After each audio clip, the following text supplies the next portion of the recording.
ولا الحقوقي غنتابعوا هاد الناس على هذا الفعل الشنيع الذي طار الجسد ديالنا الاعلامي والصحفي. والسلام عليكم. الصحفيين السير كنتفاجئوا، يعني كنتعرض للعنف، يعني لي فيديوهات راه كاملين غتشوفوهم كنتعرضوا للعنف وتسير من عند المديره ديال سميتو، كتسيروا كتقول لكم شكون عيط لكم شكون، وكتدفعنا للزنقه.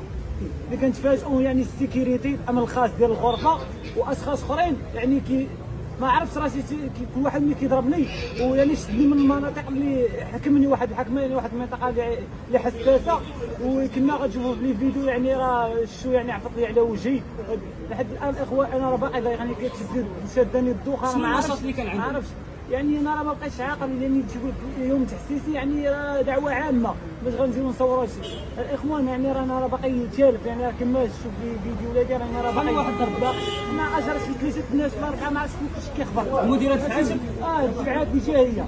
انا ما عرفتش يعني الفيديو عندكم الاخوان، يعني انا دابا عنقي من هنا ما تقدرش ندوروا، يعني راه عفطار ما عاد شدني واحد البلاصه